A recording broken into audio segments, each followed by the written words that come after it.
Welcome to YO Today. I'm Paul Peppis, Director of the Oregon Humanities Center.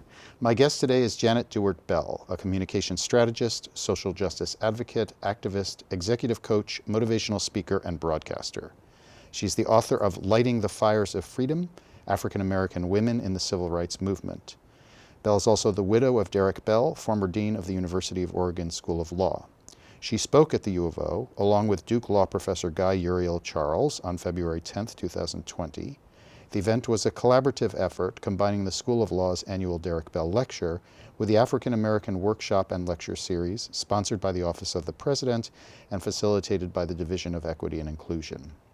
The Derrick Bell Lecture Series honors Bell, who from 1980 to 1985 was the first African American to serve as Dean of the UO Law School.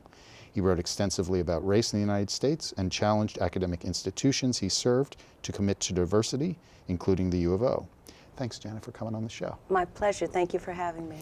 So tell us a little bit about your background and who the major influences on you have been.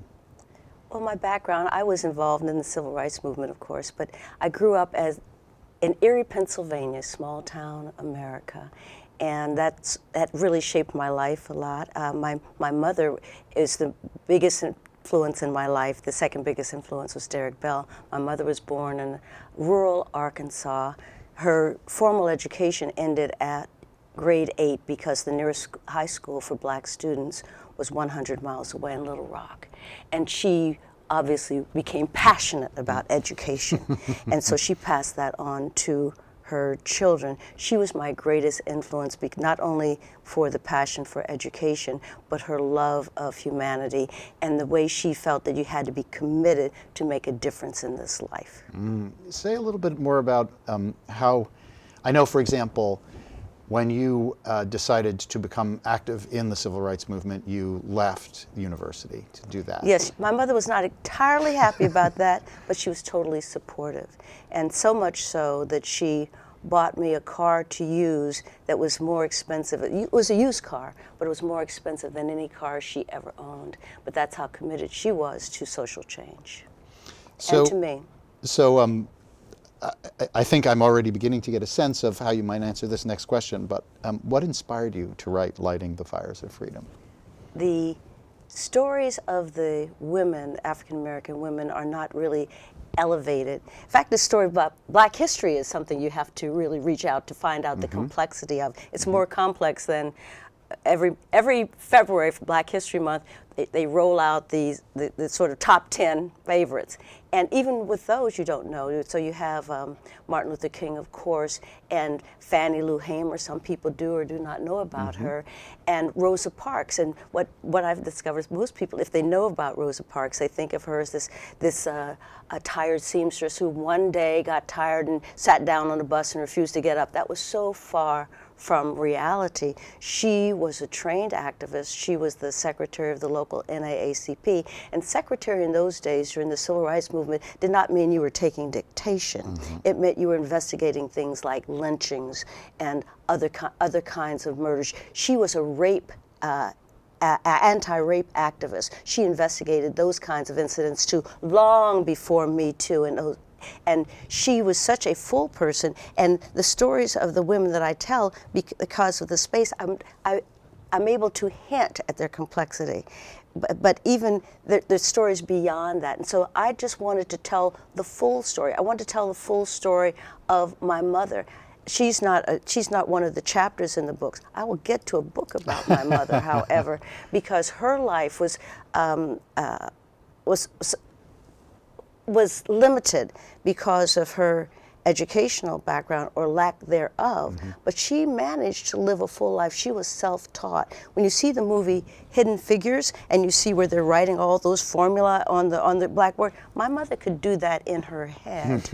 And so you think about the women, particularly African American women, whose talents were not used. My mother could have been an aerospace engineer. What she really would have been, had she had the education, was an architect. Fascinating. Yeah, it's fascinating. And so I knew that there were stories like that out there, and I just wanted to share those. And I was lucky enough to be able to interview some really interesting people. So will you gloss the title, Lighting the Fires of Freedom? So how did these women light the fires of freedom? Why did you choose that title? Because, you know, there's a scene in Roots, I think, where Odetta blew on when she's starting a fire. And I mean, it's a very powerful scene. And I've met Odetta. Unfortunately, she wasn't around when I was writing this book. And I've always been struck by that, by the fact that people could take something that simple, lighting a fire, and what that did, and the implications of that. It's not only heat, it's light, it's survival and what have you.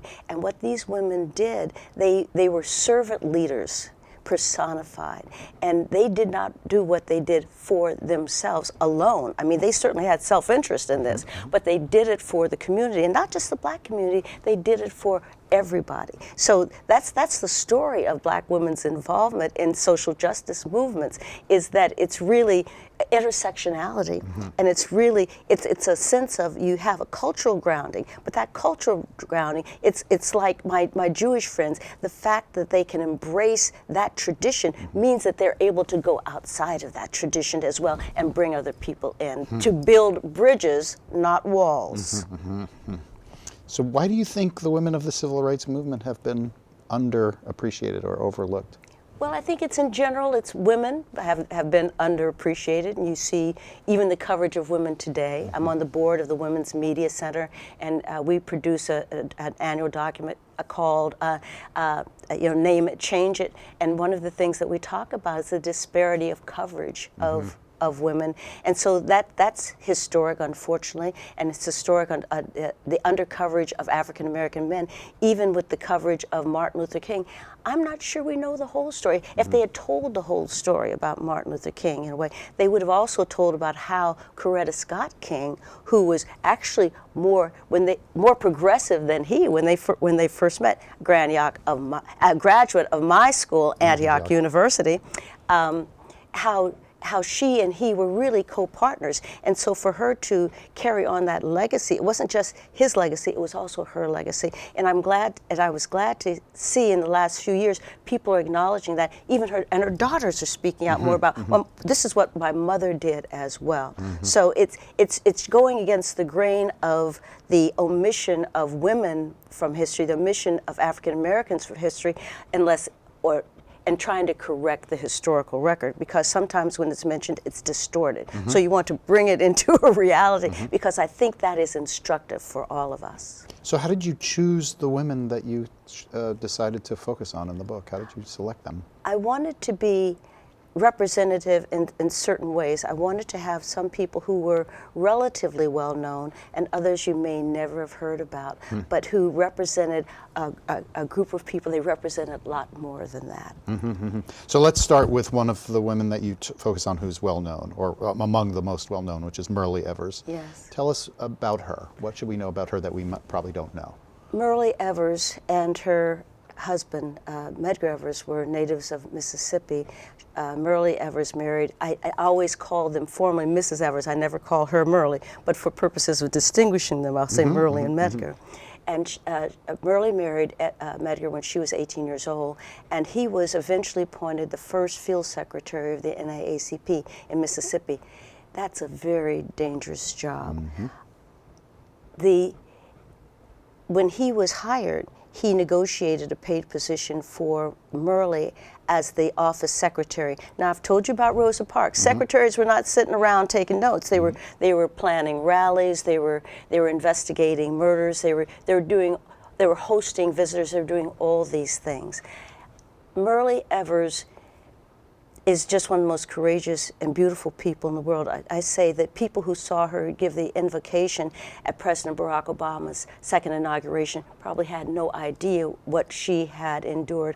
Her husband, their home was firebombed in Jackson, Mississippi in 1962, a year before he was assassinated in their driveway, essentially in front of her and their 3 children. She lived in that house for over a year, through the summer of 1964, when the three civil rights workers whose names we have to always lift up, James Chaney, Michael Schwerner, Andrew Goodman, were missing and then later found murdered.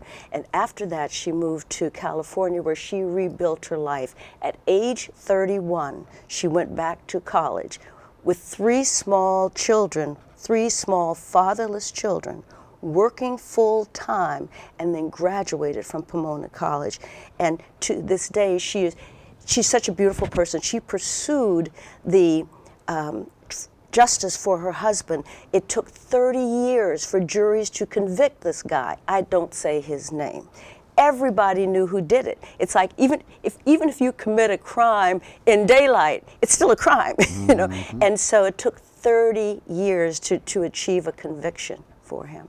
And she pursued that, and she pursued it with love and with respect. She just has always been an activist, and I always say to her, I said, Mrs. Evers, you've paid your dues. You could sit back. She said, oh no, she's looking for the next challenge. Okay, tell us about Leia Chase. Oh, she is the proprietor of Dookie Chase restaurant. And the reason someone said, you have a restaurateur in there? Well, when I interviewed Mrs. Chase, she said to me, well, you're the first person who wants to interview me about my civil rights activities. Everybody wants to talk about my cooking, because she's also called the Queen of Creole Cuisine. And she is the model for Princess Liana in The Princess and the Frog, you know, Tiana, excuse me.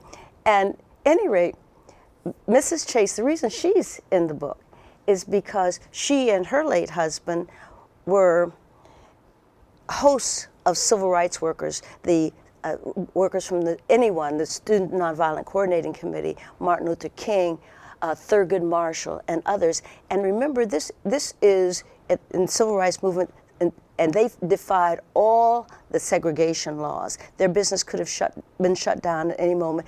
It wasn't, because of the overall respect that the Chase family had in that area, but it still was not easy by any means.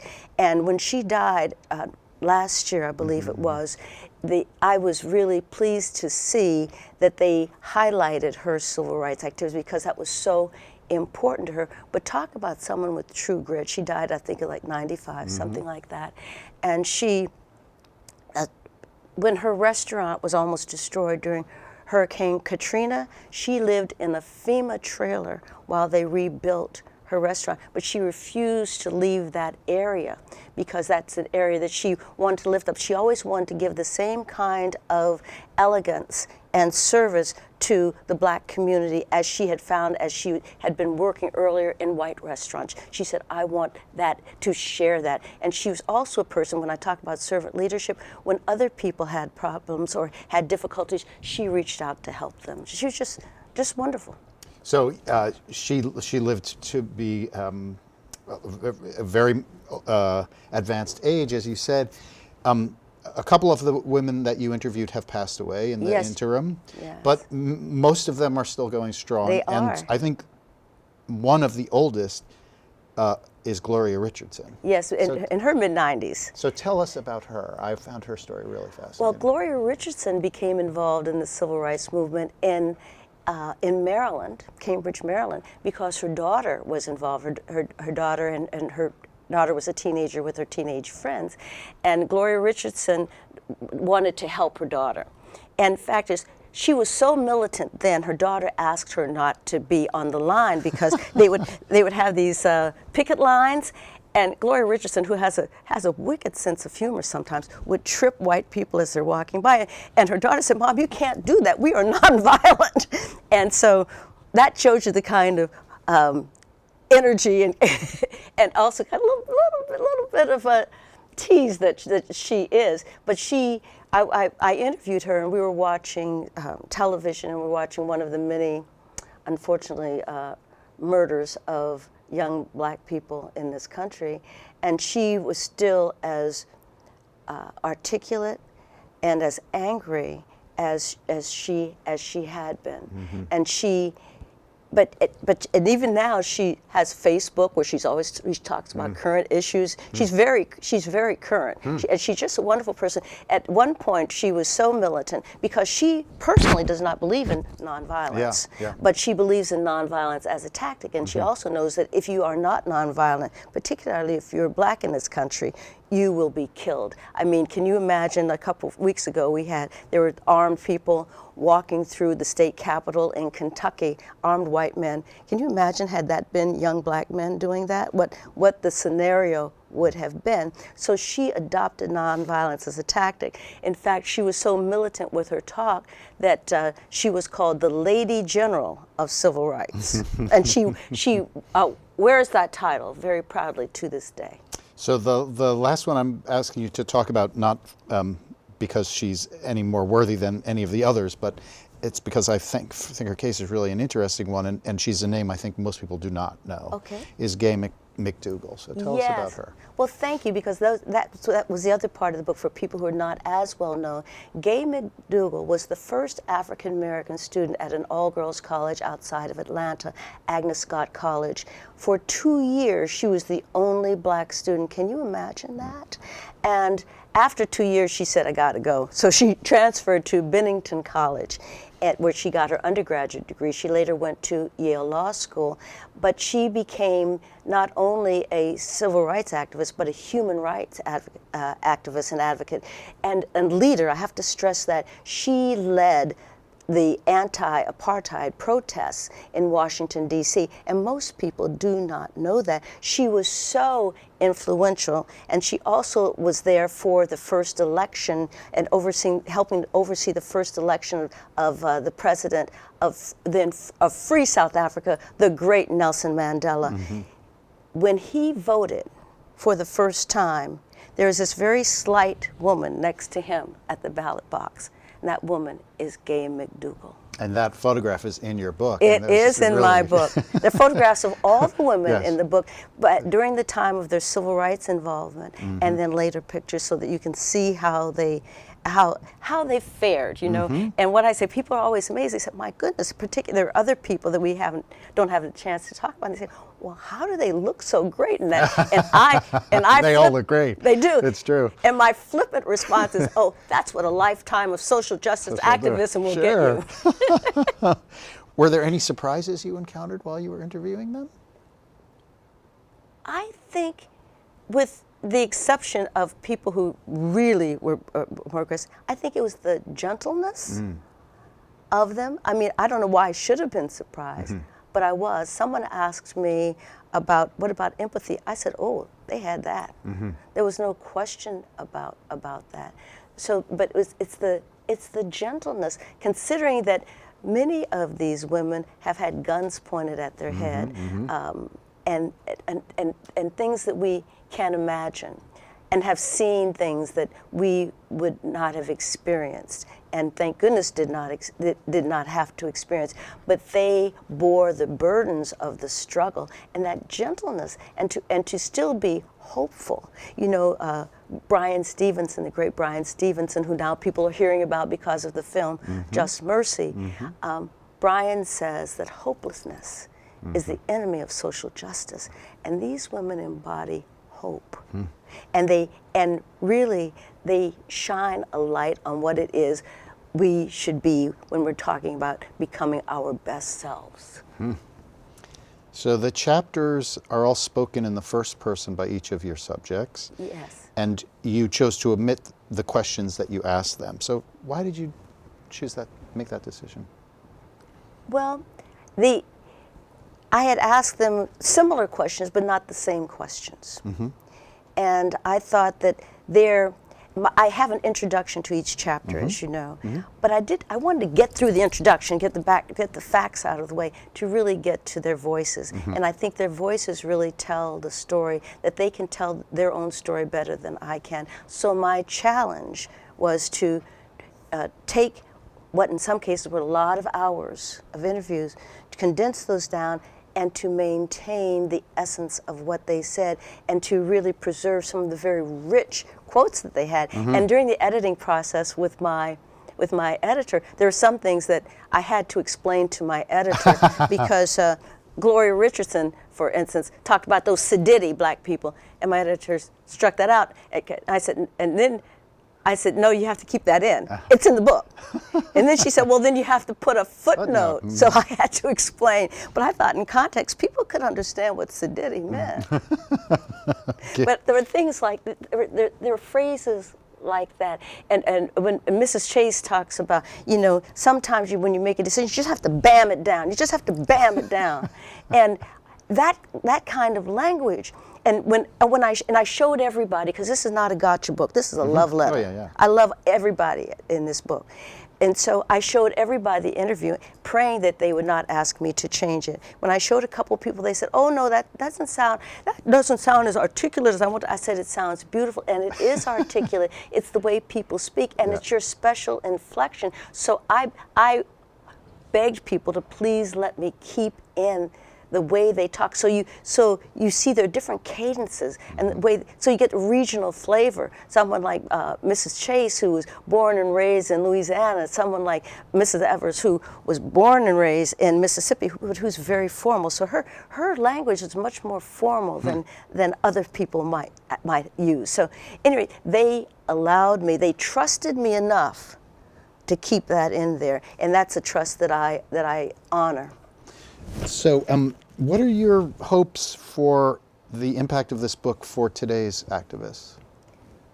That they will be inspired and they will not give in to despair and cynicism, and that they will remember their history. They will know that people have done things, and remember, most of these people, except for Gloria Richardson, were teenagers or young adults when they started. I tell people to sort of put it in a contemporary context. They're about the same age of those brave children in Marjorie Stoneman Douglas High School, you know, in Parkland, Florida. These are children who are out there showing the way, leading us toward a better future. So what I want, and I love speaking to, well, intergenerational audiences, but particularly the young people, because they get excited about it, and they know that there is hope, but they also know that they have a responsibility. Freedom is not free.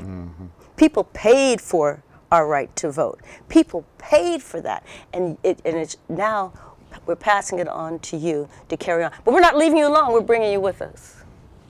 So let's talk a little bit about Derrick Bell. Oh, I love that. Okay, so how did you meet him? I met him because I was the editor for State of Black America, published by the National Urban League, and I called him to ask him to contribute a chapter in the book. That it was close to being finished, and I realized I didn't have a chapter on the law and social justice. And frankly, I called a couple of people I know, and they said, oh, call Derrick Bell. He's the person who knows this best. This was 1990, the fall of 1990. What I didn't know, and to my everlasting shame, one, I didn't know who Derrick Bell was. Oh, wow. Number two, I didn't know that his wife had just died.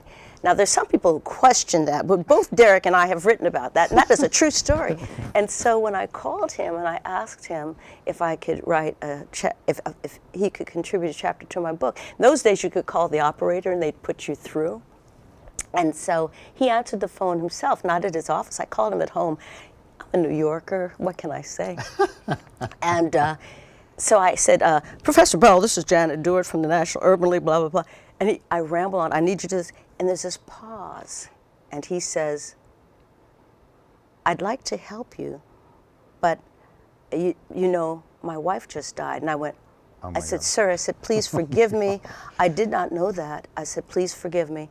And there's this other pause. And Derrick Bell said, of course you didn't know. Are you all right? I fell in love with him from that second, and I never looked back. So that's a wonderful story. So tell us, just to another example of this character trait that you've just described, tell us how he worked to increase diversity in the Academy. He really worked with faculty, but he he always lifted up the students. He said he would not have been at Harvard but for the students, and that's true. When he was hired by Harvard, students came with the dean. He was teaching in California, and they came to interview him for that position because they knew that if you're going to be the first African American tenured at Harvard Law School, you'd not only better be really, really smart, you'd better have some sense of community. And they were satisfied that Derrick and his wife then, Jewel Hairston Bell, had that. And so Derrick has always worked, and he said that when he did the diversity protests at Harvard, that he did it. He did not start, people credit him for starting the diversity protests. He said, no, I was supporting the students. At our household, it was always students first. It was students first wherever he goes because he thinks that students clearly have a vested interest. He was one of those professors who, when he got tenured, actually taught his classes. Y'all know what I mean.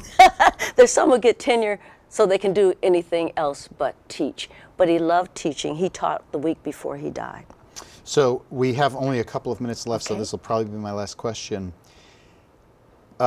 Professor Bell was Dean of the University of Oregon School of Law from Yes. 1980 to 1985, the first African-American dean at our law school. We currently have an African-American dean, Yes.